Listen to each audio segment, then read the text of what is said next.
الحمد لله نحمده ونستعينه ونستغفره ونؤمن به ونتوكل عليه ونعوذ بالله من شرور انفسنا ومن سيئات اعمالنا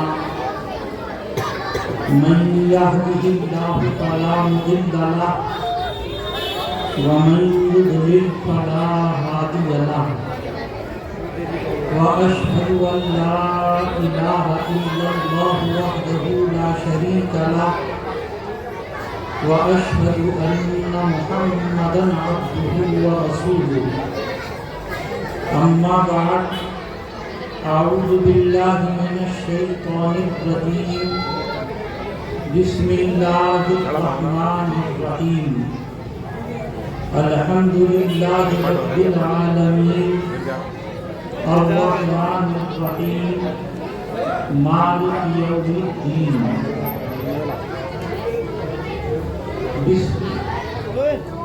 وقال بسم الله الرحمن الرحيم الف لام میم ذلك الكتاب لا ريب فيه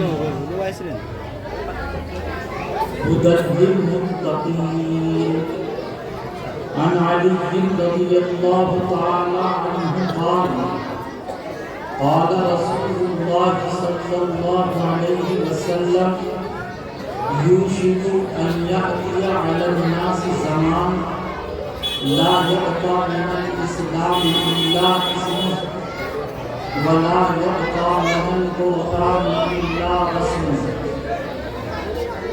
ومساجدهم عامرة وهي خراب من الهدى صدق الله العظيم وصدق رسوله النبي الكريم ونحن على ذلك لمن الشاهدين والشاكرين والحمد لله رب العالمين رب اشرح لي صدري رب اشرح لي صدري ويسر لي امري واحلل عقدة من لساني عزت مآب جبر محترم دیگر علماء بزرگوں نوجوان ساتھیوں اور پیارے بچوں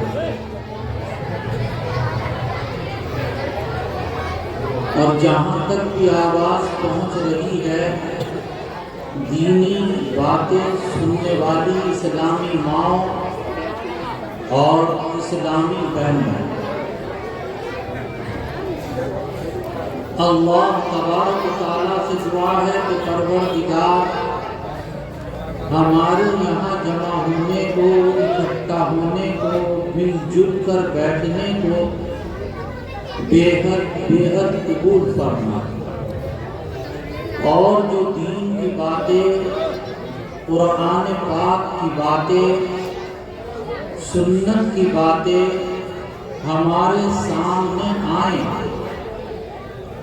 اللہ انہیں سمجھنے کی اور سمجھ کر ان کا عمل کی توفیق عطا فرمائے۔ میرے بزرگوں اور میرے ساتھیوں، نقیب جلسہ حضرت مفتی محمد وقار صاحب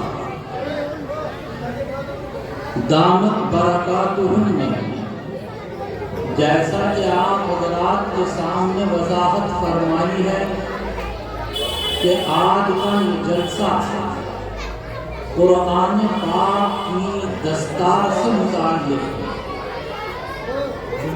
یعنی جلسے کو نسبت قرآن مقدس سے ہے، اللہ کے کلام سے۔ تو اس موقع کی مناسبت سے میں یہ سمجھتا ہوں کہ چند باتیں قرآن پاک سے متعلق آج کی اس مجلس میں اور اس محفل میں آنی چاہیے۔ تو آج جو باتیں آپ حضرات کے سامنے آئیں گی وہ قرآن پاک سے متعلق ہے۔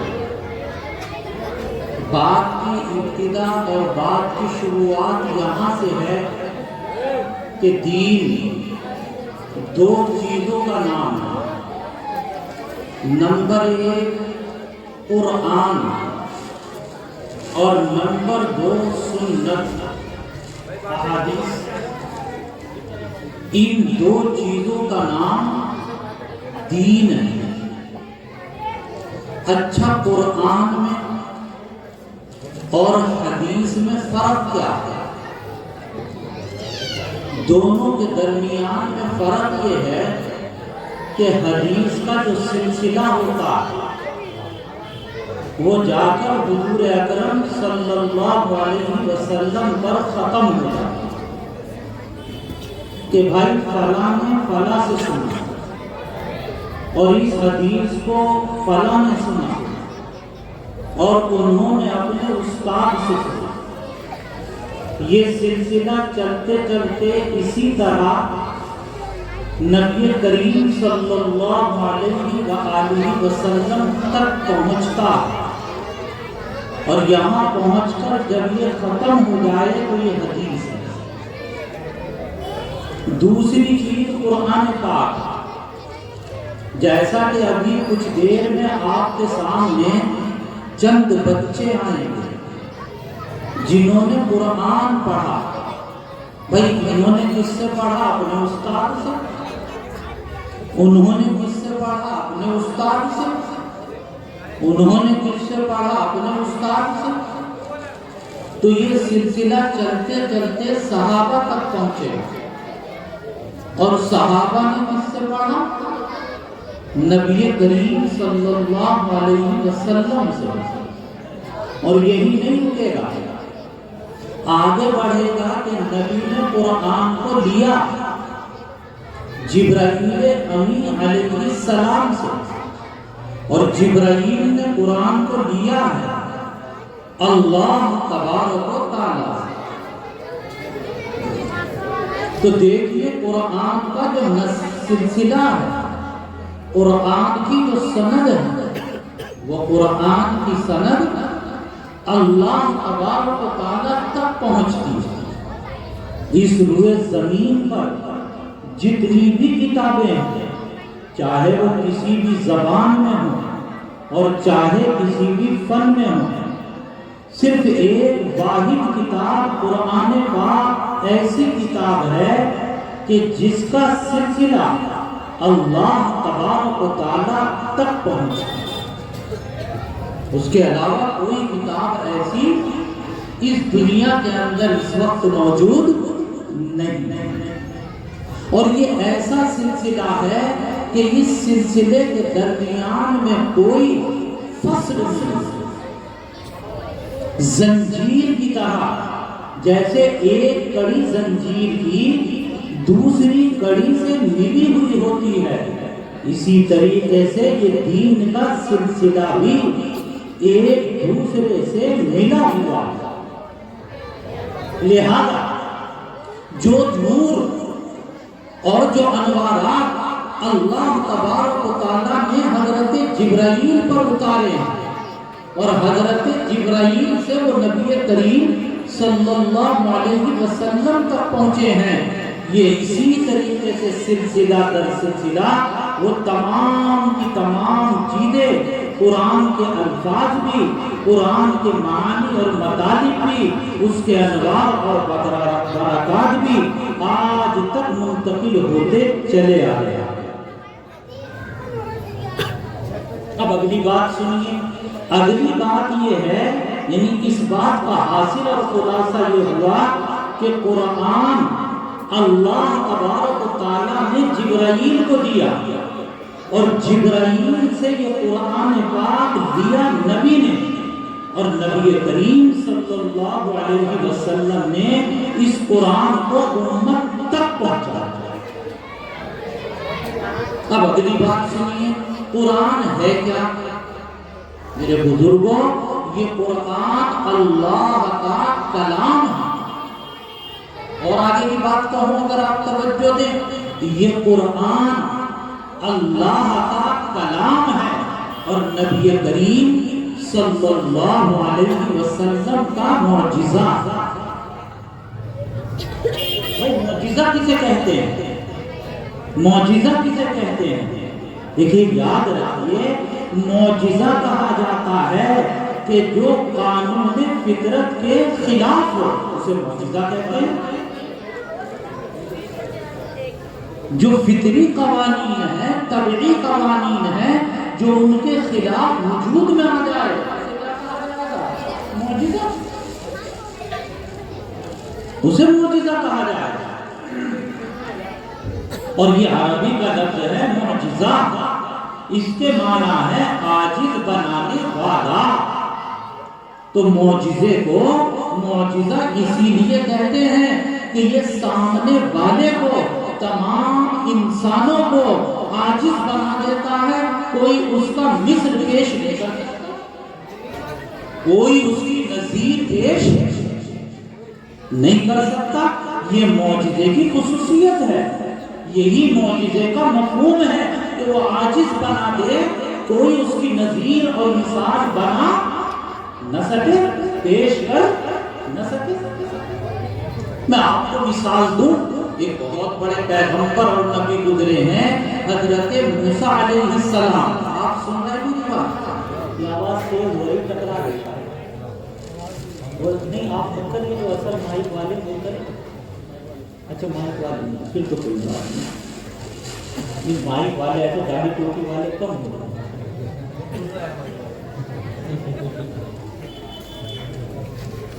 تو میں آپ کو دیکھیے اب ذرا کچھ لگا، ورنہ میرے کانوں میں اتنا ٹکرا رہا تھا، آپ کی بھی سمجھ میں شاید نہیں آ رہا تھا۔ تو کیا مضمون بیان کر رہا تھا میں یہ بیان کر رہا تھا مثال حضرت موسیٰ علیہ السلام کو اللہ تبارک و تعالیٰ نے ایک معجزہ دیا تھا۔ آپ نے سنا بھی ہوگا، کیا معجزہ تھا؟ معجزہ یہ تھا کہ حضرت موسیٰ علیہ السلام اپنا ہاتھ، بھائی دیکھ رہے ہیں آپ میری طرف، کیا اپنا ہاتھ ایسے بغل میں دبا، نہیں میری طرف دیکھیے تو سمجھ میں آئے گی بات، اپنا ہاتھ کہاں دباتے تھے؟ کچھ تو آپ حضرات میری بات سمجھ رہے ہیں یا نہیں؟ اپنے ہاتھ کو حضرت موسیٰ علیہ السلام کہاں دبایا کرتے تھے؟ بغل میں۔ اور جب بغل سے دبا کر کھینچتے تھے، کھینچنا، تو وہ ہاتھ چمکتا تھا۔ وہ ہاتھ کیسا ہو جاتا تھا بھائی؟ چمکنے والا، چمکنے والا، اس میں ایک چمک پیدا ہو جاتی تھی۔ ہاتھ تو ہمارے پاس بھی ہے، نوجوانوں بتاؤ ہاتھ ہے یا نہیں ہے؟ اور بغل، بغل بھی ہے، تو ہاتھ اٹھاؤ بغل میں دباؤ۔ ارے ہاتھ اٹھا کے بغل میں دباؤ، اب تو شرما رہے، دبائیے، جتنے ساتھی بیٹھے سبھی دبا لو، آپ دباؤ، اور دبا کے اب کھینچو سامنے، چمکا؟ ارے چمکا؟ یہ بھی اللہ کا کرم ہے کہ نہیں چمکا، ورنہ اگر چمک جاتا تو بجنور میں ایک اور فتنہ پیدا ہو جاتا، وہ کہتا میں نبی ہو گئے۔ ابھی تک تو قاری صاحب آمین بالجہر اور رفع یدین کی وجہ سے پریشان ہے، ایک اور مسئلہ اٹھتا کہ میں کیا ہو گیا؟ نبی۔ تو یاد رکھیے کیوں نہیں چمکا؟ اس لیے کہ وہ نبی کا معجزہ ہے، اور جو نبی کا معجزہ ہوتا ہے کوئی دوسرا اس کی مثال پیش نہیں کر سکتا۔ تو معجزات تو اللہ تبارک و تعالیٰ نے تمام نبیوں کو دیے، اور حضور اکرم صلی اللہ علیہ وسلم کو بھی اللہ تبارک و تعالیٰ نے معجزات دیے۔ کتنے معجزات؟ ایک امام جلال الدین سیوطی نور اللہ مرقدہ گزرے، انہوں نے معجزات نبوی پر خاص طور سے ایک کتاب لکھی، الخصائص الکبریٰ، معجزات کے اوپر کتاب لکھی، اور نبی کریم علیہ الصلوۃ والتسلیم کے 1000 معجزات انہوں نے شمار کرائے۔ اور اسی پر بس نہیں ہے، بلکہ بعض سیرت لکھنے والوں نے تو معجزات نبوی کو جب گنایا ہے تو گناتے گناتے اس کی تعداد 3000 تک گنائی۔ اور یہ آخر نہیں ہے، جیسے کمالات نبوت کی کوئی انتہا نہیں تو معجزات نبوی کی بھی کوئی انتہا، لیکن ان تمام معجزات میں یہ قرآن پاک اس کو ایک خاص امتیاز حاصل ہے۔ پہلے نبیوں کے پاس بھی معجزات ہیں اور قرآن بھی نبی کا معجزہ ہے، لیکن فرق ہے پہلے نبیوں کے جو معجزات تھے وہ وقتی ہوتے۔ کیا مطلب؟ نبی گئے تو معجزہ بھی ختم، لیکن قرآن وقتی معجزہ نہیں ہے، قرآن پاک یہ ہمیشہ ہمیشہ رہنے والا معجزہ ہے، یہ کل بھی معجزہ تھا، یہ آج بھی معجزہ ہے، اور قیامت کی صبح تک یہ قرآن معجزہ برقرار رہے انشاءاللہ۔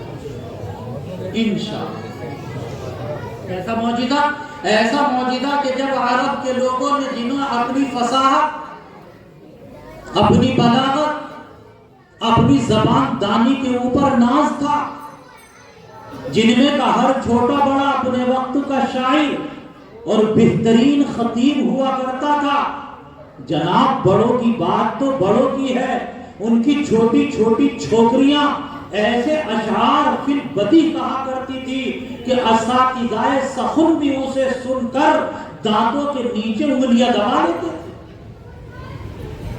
تو بڑوں کا عالم کیا ہوگا؟ بڑوں کا عالم کیا ہوگا؟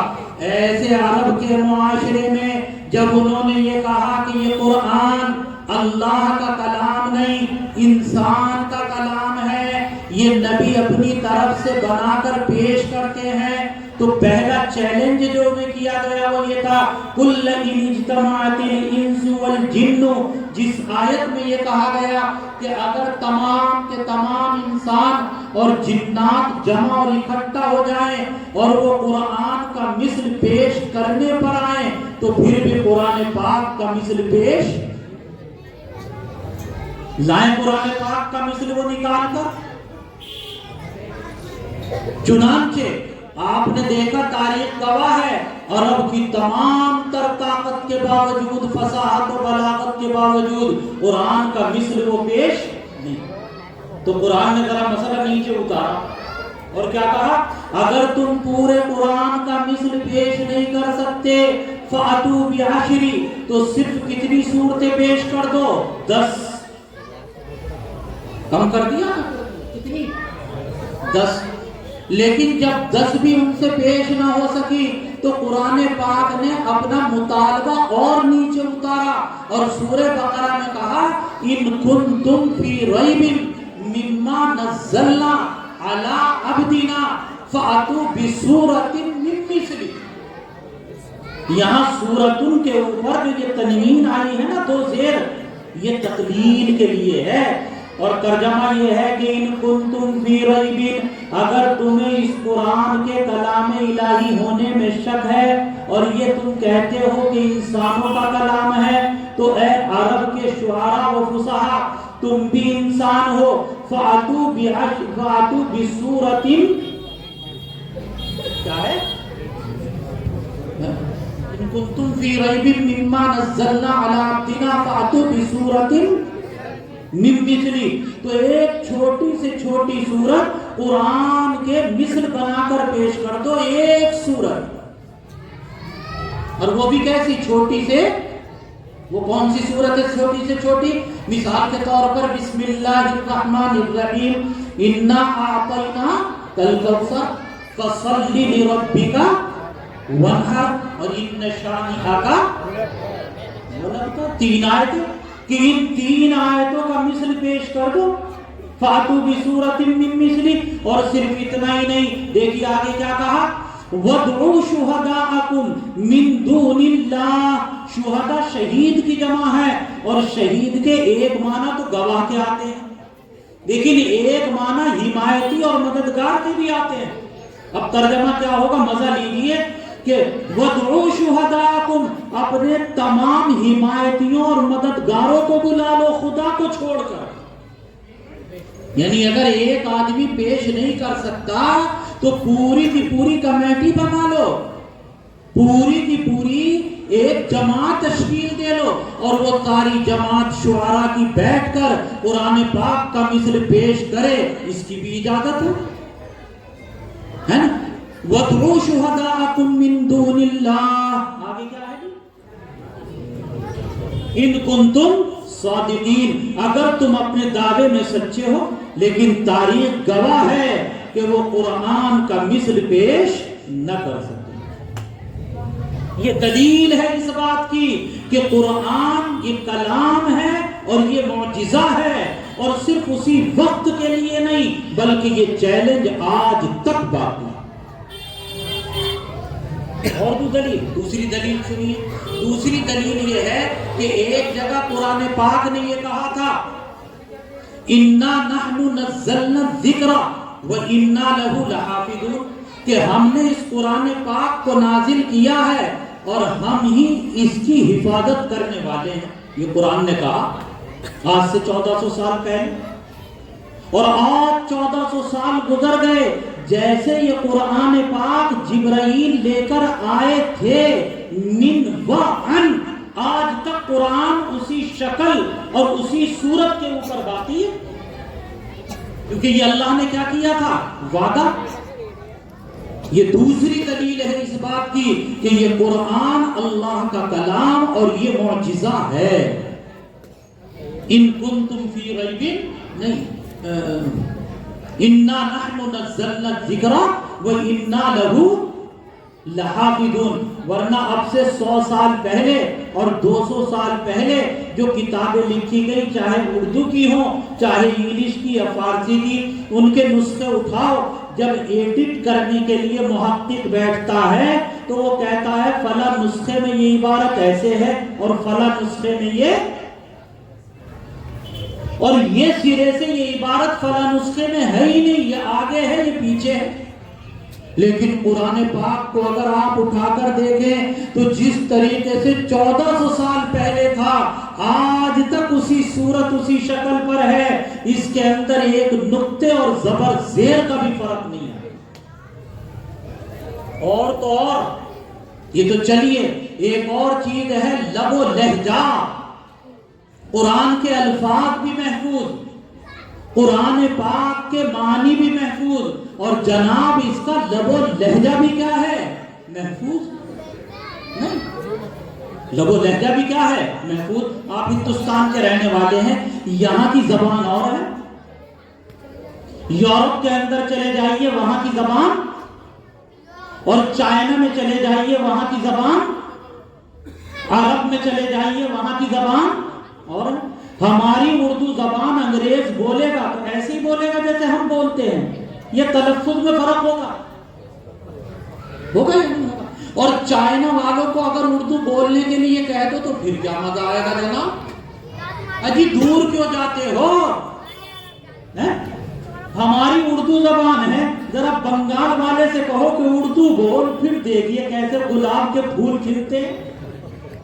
ہمارے ایک استاد تھے دارالعلوم میں، وہ مشکات شریف پڑھاتے تھے، تو ان سے ایک بنگالی نے یوں جا کر کہا کہ حضرت آپ کی دبر خالی ہے۔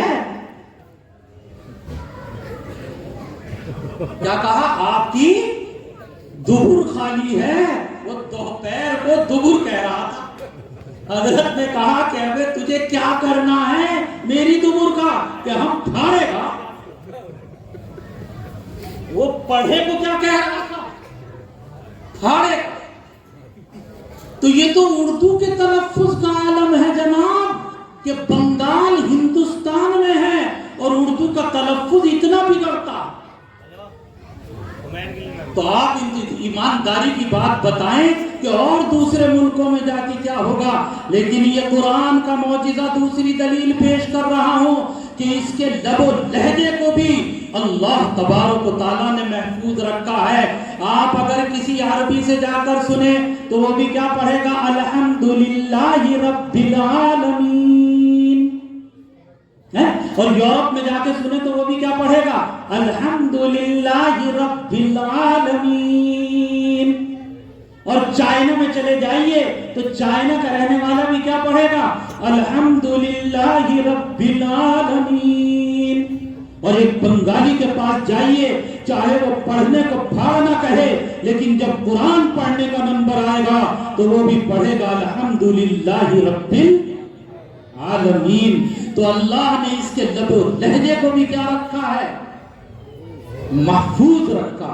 اِنَّا نَحْنُ نَزَّلْنَا الذِّكْرَ وَإِنَّا لَهُ لَحَافِظُونَ، کہ ہم نے قرآن کو نازل کیا اور اس کی حفاظت کرنے والے بھی اللہ فرماتے ہیں کہ ہم.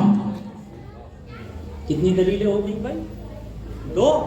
تیسری دلیل سنو. تیسری دلیل یہ ہے کہ قرآن پاک میں اللہ تبارک و تعالیٰ نے بہت سی پیشن گوئیاں کی، اور جتنی بھی پیشن گوئی آئی ہیں مفتی صاحب،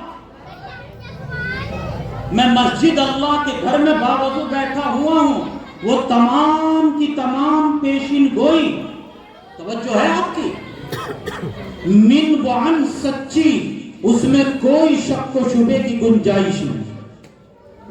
جو بھی پیشن گوئی قرآن پاک نے کی. اب آپ کہیں گے مثال دو، تو میں ایک مثال دیتا ہوں، ایک سے زیادہ نہیں، کیونکہ ذرا وقت محدود ہے نا. کتنی مثالیں؟ ایک. مکہ معظمہ میں ایک وقت ایسا آیا، کون سا دور چل رہا ہے یہ؟ مکی ہے نا.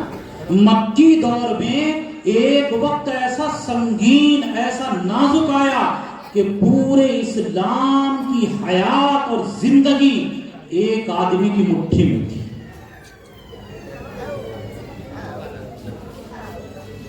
آپ حضرات میری بات سمجھ رہے ہیں یا نہیں سمجھ رہے ہیں؟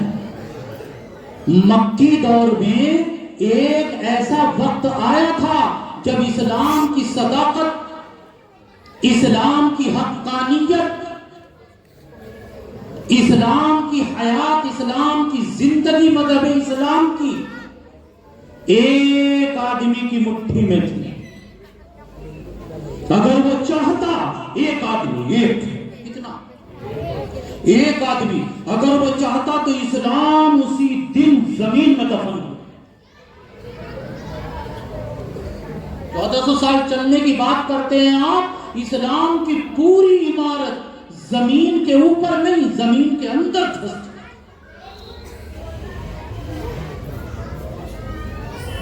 صرف ایک آدمی کے ہاتھ میں پورے اسلام کی زندگی تھی، پورے اسلام. وہ کون سا وقت ہے؟ توجہ ہے آپ حضرات کی یا نہیں میری بات کا؟ وہ وقت وہ ہے جب قرآن پاک کی وہ سورت نازل ہوئی جس میں کہا گیا اعوذ باللہ من الشیطان الرجیم بسم اللہ الرحمن الرحیم تبت یدا ابی لہب وتب. کس کا ذکر ہے اس میں؟ ابو لہب کا نا. جانتے ہیں ابو لہب کون ہے؟ مسلمان تھا. ارے ابو لہب کون تھا؟ صرف کافری نہیں، اسلام کا نمبر 1 دشمن.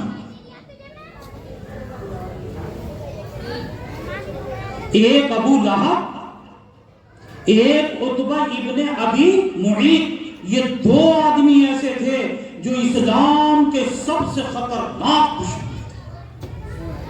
اور کمال کیا تھا؟ کمال یہ تھا کہ ایک کا گھر نبی کریم صلی اللہ علیہ وسلم کے ایک طرف اور دوسرے کا گھر.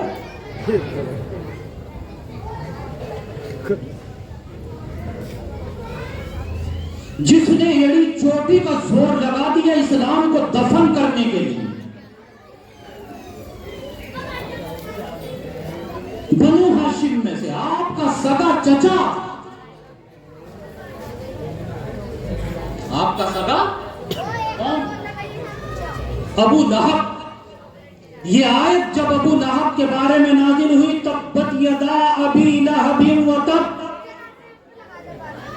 تو پورے کا پورا اسلام، مذہب اسلام کی پوری زندگی اور اس کی صداقت ابو لہب کی مٹھی میں تھی. وہ چاہتا تو مذہب اسلام کو زمین کے اندر دفن کر دیتا، اور صرف اسے اتنا کرنا تھا، نہ اسے لڑنا تھا، نہ تلوار اٹھانی تھی، نہ جتھا جمع کرنا تھا، نہ دولت خرچ کرنی تھی، نہ لوگوں کو جمع کرنا تھا، صرف اتنا کہہ دینا تھا مکہ کے اندر کھڑے ہو کر کہ لا الہ الا اللہ محمد الرسول اللہ، کہ محمد پر قرآن جو اترتا ہے وہ کہتا ہے تبت یدا ابی لہب، اور میں اسلام کا کلمہ پڑھ کے جنت والا بن گیا، میں نے اسلام کا کلمہ پڑھ لیا، میں اللہ والا بن گیا، میں مستحق رحمت بن گیا، میں جنت والا بن گیا۔ لیکن تاریخ گواہ ہے کہ اس سورت کے نازل ہونے کے ایک زمانے تک ابو لہب زندہ رہا، اس نے دشمنی تو کی، پتھر تو برسائے، جتھے تو بنائے، جماعتیں تو اپنی بنائی، تلوار تو آپ کے خلاف اٹھائی، رقمیں تو آپ کے خلاف جمع کی، لوگوں کو آپ کے خلاف تو اکسایا، ہر حربہ اس نے اپنایا، لیکن ایک مرتبہ کلمہ طیبہ اسلام کا کلمہ پڑھنے کے لیے وہ تیار ہوا۔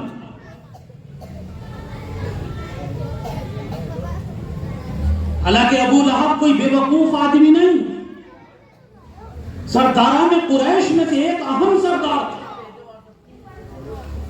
انتہائی زیرک، عقل مند، چالاک،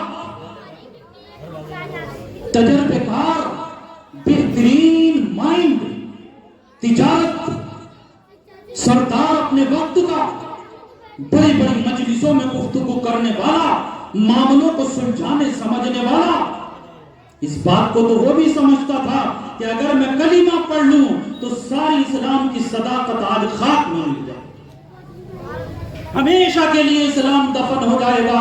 لیکن قرآن نے جو پیشین گوئی کی، قرآن نے جو کہہ دیا تبت یدا ابی لہب و تب، ابو لہب مرنے تو مر گیا لیکن اسلام کا کلمہ پڑھنے کے لیے تیار۔ یہ میں دلائل دے رہا تھا آپ کے سامنے کہ قرآن اللہ کا کلام ہے، اور یہ کلام نبی کریم علیہ السلام کا معجزہ۔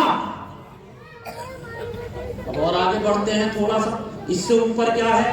اس سے اوپر اب بات میں یہ کہہ رہا ہوں کہ یہ قرآن دنیا کی سب سے عظیم الشان نعمت،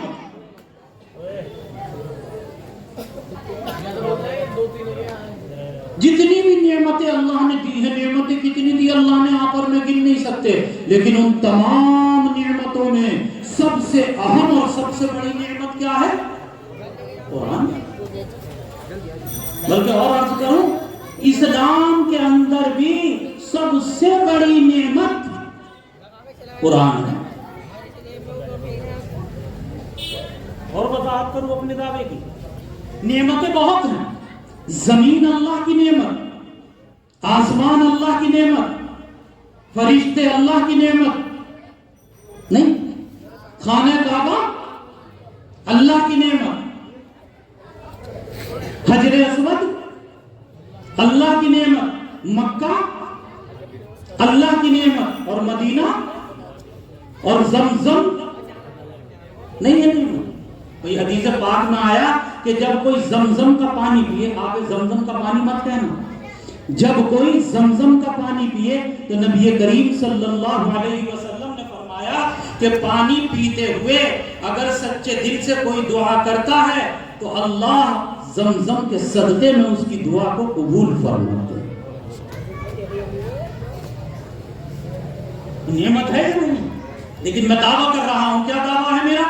میرا دعویٰ آج کی اس مجلس میں یہ ہے کہ خانہ کعبہ سے بھی بڑی، غلاف کعبہ سے بھی بڑی، مکہ سے بھی بڑی، حجر اسود سے بھی بڑی، مدینہ منورہ سے بھی بڑی، روضۃ من ریاض الجنہ سے بھی بڑی، منبر رسول سے بھی بڑی اگر نعمت کوئی اس دنیا کے اندر ہے تو اس کا نام قرآن ہے۔ وقار صاحب ماننے کو تیار نہیں تو دلیل سنی نہیں، اب اور تو مان گیا، یہ سب کے چلو مولانا کہہ رہے ہیں تو ہوگا ایسا ہی، مفتی صاحب نہیں ماننے کے تو دلیل سنیے، دیکھیں لیجیے دلیل کہاں سے ہے۔ دلیل ہے ہمارے پاس موطا امام مالک کی روایت. اس کی روایت ہے نہیں. ابھی ادھر ایک اور مولانا بیٹھے کہہ رہے ہیں بخاری کی روایت کیوں نہیں؟ بخاری کی روایت کچھ چھوڑ دو تھوڑی دیر. ایک بات بہت ضروری بیان کر رہے ہیں, اس کے بعد میں چائے لانا پانی لانا 20 منٹ اور کہیں گے بس پھر ختم. موطا امام مالک میں نے اس لیے اس کتاب کو چنا ہے, اس کی چننے کی وجہ سمجھیے. اس کتاب کو اس لیے چنا کہ احادیث کی جتنی بھی آج کتابیں دستیاب اس فن کی احادیث کی, یہ نوٹ کریے. کچھ لوگ حدیث کا نام لے لے کے بہت زیادہ خلفشار پیدا کرتے ہیں نا. احادیث کی آج جتنی بھی کتاب, ہندوستان میں نہیں کہہ رہا میں, کہاں نہیں, عرب میں نہیں, پوری روئے زمین میں جتنی بھی کتابیں موجود ہیں, چاہے بخاری ہو, مسلم ہو, ترمذی ہو, ابو داؤد ہو, نسائی ہو, ابن ماجہ ہو, طحاوی ہو, دارمی ہو, مسند احمد ہو, مسند ابو داؤد طیالسی ہو, معجم کبیر ہو, معجم الاوسط ہو, جتنی بھی کتابیں آج حدیث کی موجود ہیں ان تمام کتابوں میں سب سے پرانی کتاب کا نام ہے موطا امام مالک. کیا نام ہے اس کا؟ موطا امام. تو جب لینی ہے تو سب سے پرانی کیوں نہ لیں؟ رہے امام بخاری تو امام بخاری علیہ الرحمہ کے استاد کا نام ہے امام احمد ابن حنبل نہیں, اور امام احمد ابن حنبل کے استاد کا نام ہے حضرت امام شافعی. کتنے ہو گئے؟ انہوں نے کتنا ہی چھوڑ دیا. ارے امام بخاری کے استاد کا نام ہے احمد ابن, ایک ہوئے. امام احمد ابن حنبل سے اوپر چلو, ان کے استاد کا نام ہے امام شافعی. کتنے ہو گئے؟ 2. اور حضرت امام شافعی کے استاد کا نام ہے امام مالک. تو امام مالک تو ایک نہیں 2 سیڑھی اوپر ہے. کس سے؟ امام بخاری سے. جب امام مالک نے یہ کتاب لکھی ہے تو امام بخاری کا تو اس وقت وجود ہی نہیں. مت سمجھنا کہ بخاری شریف کی توہین کرنے کے لیے بیٹھا ہوں, نہیں, توہین نہیں, میں تو ایک بات بتا. تو جب دلیل ہی پکڑنی ہے تو بخاری سے کیوں, مسلم سے کیوں, موطا امام مالک سے کیوں نہیں؟ کیوں ڈرتے ہیں اس سے؟ ہم تو نہیں ڈرتے. لہذا ہم دلیل آج جو لائیں گے اپنے دعوے پر وہ کس سے لائیں گے؟ موطا امام مالک سے. موطا امام مالک میں حضرت امام مالک علیہ الرحمہ نے اپنی سند سے ایک حدیث ذکر کی, اور حدیث نقل کرنے والے صحابی ہیں حضرت انس ابن مالک رضی اللہ تعالی عنہ. اور حضرت انس یہ روایت نقل کرتے ہیں کہ قال, کون کہہ رہے ہیں؟ حضرت انس. قال رسول اللہ صلی اللہ علیہ وسلم ترکت فیکم امرین لن تضلوا ما تمسکتم بہما کتاب اللہ وسنت رسولہ رواہ المعطا.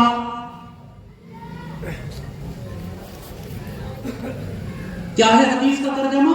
حدیث کا ترجمہ یہ ہے کہ نبی کریم علیہ السلام نے فرمایا ترکت فیکم امرین, میں 2 چیزیں تمہارے درمیان چھوڑ کر جا رہا ہوں. کس سے کہہ رہے ہیں آپ یہ؟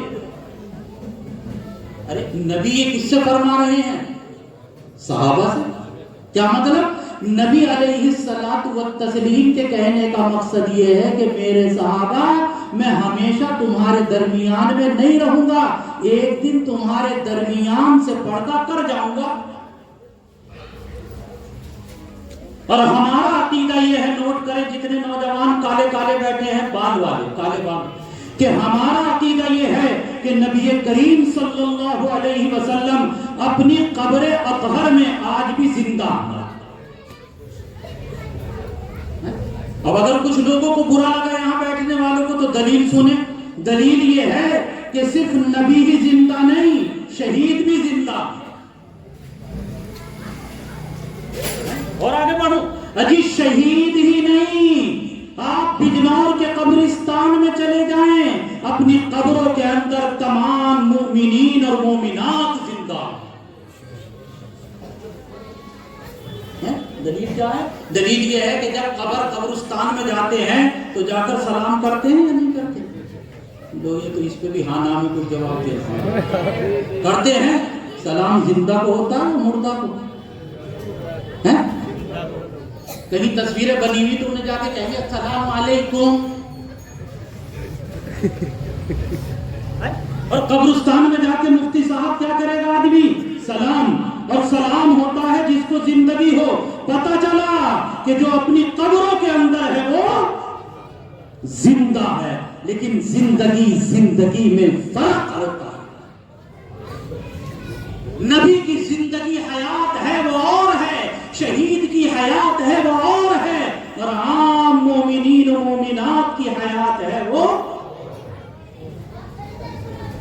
آپ کہیں گے اس کی دلیل کیا ہے؟ اس کی دلیل تو اللہ نے خود اس 5 فٹ کے جسم میں رکھی ہے۔ دیکھو اللہ تبارک و تعالیٰ نے ہمارے جسم میں آنکھ بھی بنائی ہے، نہیں بنائی آنکھ؟ آنکھ کے اندر زندگی اور حیات ہے یا نہیں ہے؟ بھائی مانتے ہیں؟ ارے ہاں نام کچھ تو ہے حیات۔ اور پیر کی ایڑی بھی بنائی ہے اللہ تعالیٰ نے، یہ ایڑی یہ والی، اس میں بھی حیات ہے یا نہیں؟ دونوں میں حیات ہے، لیکن دونوں کی حیات میں فرق ہے۔ آنکھ کی حیات کا عالم یہ ہے کہ اگر کسی کی طرف ایسے انگلی بھی بڑھا دو تو آنکھ بند کر دو، انگلی مارنے سے نہیں صرف دکھانے سے۔ اور پیر کی حیات کا عالم یہ ہے کہ یہاں پر اگر ہلکی سی سوئی بھی لگا دو تو زیادہ پتہ۔ یہ اللہ تبارک و تعالیٰ نے آنکھ میں اور انسان کی ایڑی میں دونوں جگہ حیات رکھی، اور فرق رکھ دیا کہ آنکھ کی حیات اور پیر کی ایڑی کی حیات اور، تاکہ یہ سمجھا جا سکے کہ حیات تو سب میں ہے، لیکن نبی کی حیات اور ہے اور عام مومنین کی حیات۔ یہ بات کہاں سے کہاں جا رہی ہے؟ آپ یہ تو یاد ہے نا میں کہنا کیا چاہ رہا تھا؟ یعنی قرآن سب سے بڑی کیا ہے؟ آپ نے فرمایا ترکت فیکم امرین، میں تمہارے درمیان 2 چیزیں چھوڑے جا رہا ہوں۔ صحابہ مچل گئے، اور مچلنے کے بعد میں صحابہ رضوان اللہ تعالی علیہم اجمعین نے کہا یا نبی اللہ، جب آپ چلے جائیں گے تو آپ کے بعد ہم صحیح اور غلط کس سے معلوم کریں گے؟ حلال اور حرام کس سے معلوم کریں گے؟ یہ کس سے پتہ چلے گا کہ کون سی چیز صحیح ہے اور کون سی چیز؟ آپ نے فرمایا لن تضلوا ما تمسکتم بہما، میں تمہیں بے سہارا چھوڑ کر نہیں جا رہا ہوں، تمہارے درمیان میں 2 چیزیں چھوڑ کر جا رہا ہوں۔ کتنی چیزیں؟ 2۔ کتنی چیزیں بھائی؟ 2۔ ہاں نوٹ کر رہے ہیں آپ لوگ؟ تمہارے درمیان میں کتنی چیزیں چھوڑ کر جا رہا ہوں؟ 2 چیزیں چھوڑ کر جا رہا ہوں۔ کیسی 2 چیزیں ہیں؟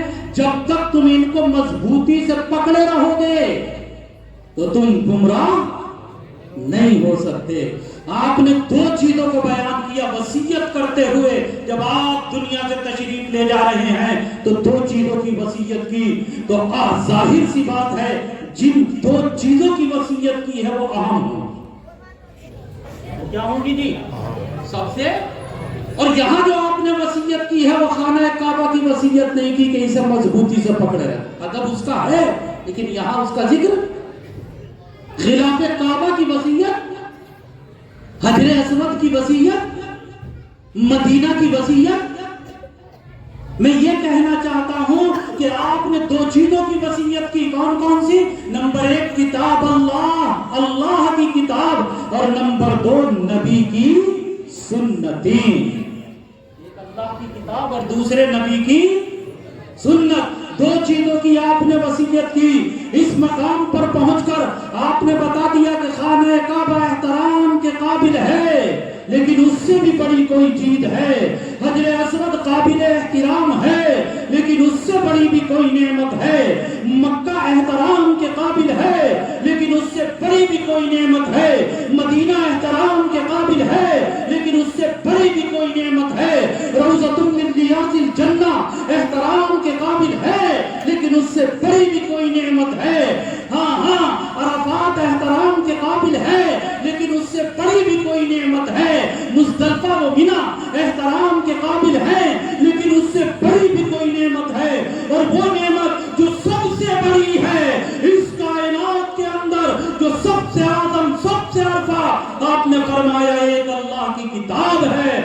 دوسرے اس کے نبی کی سنت ہے۔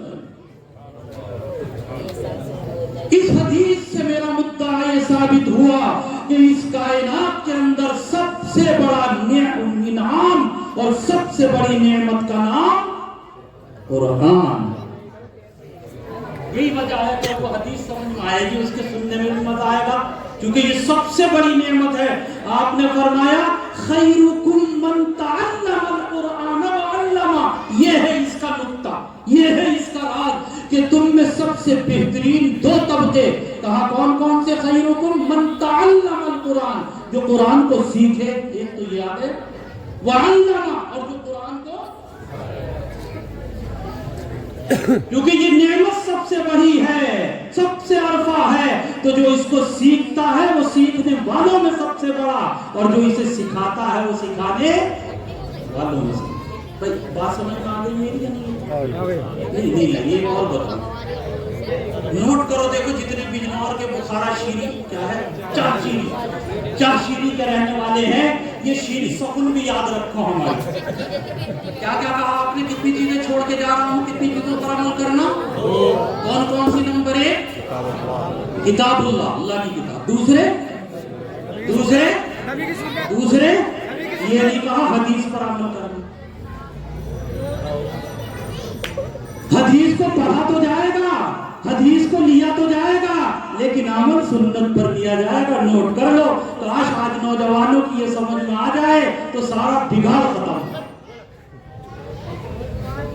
آپ کہیں گے حدیث میں اور سنت میں فرق ہے؟ ہاں، میں نجیب آباد کا رہنے والا ہوں، ہمارے یہاں ایک صاحب جو تھے انہوں نے رفع یدین کرنا شروع کر دیا۔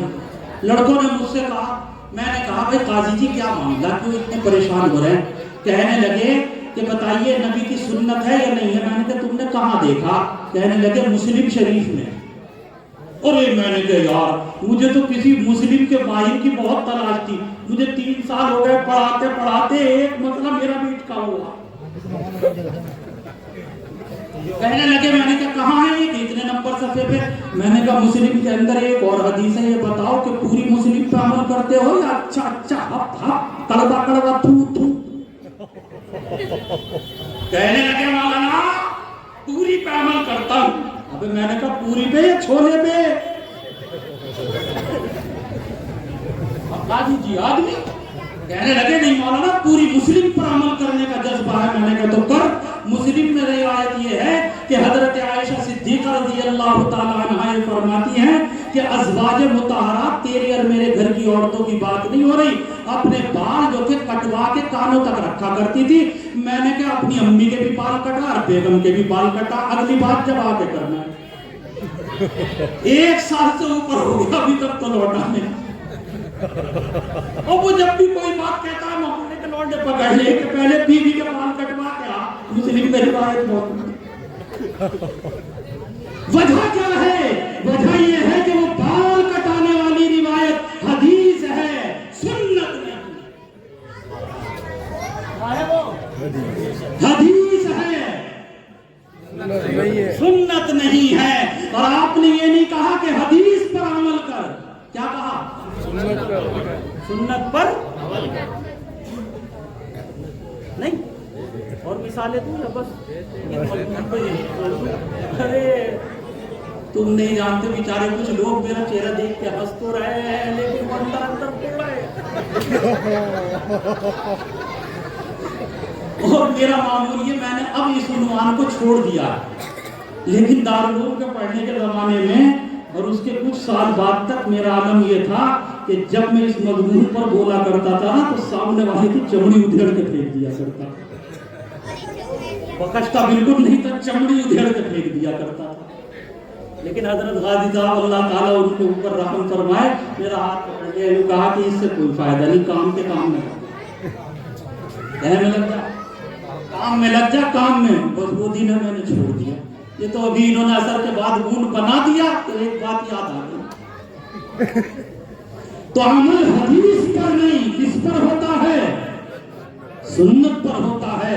حدیث قابل احترام ہے، ان کو پڑھا جاتا ہے، پڑھایا جاتا ہے، سمجھا جاتا ہے، سمجھایا جاتا ہے، لیکن عمل سنت پر ہوتا ہے۔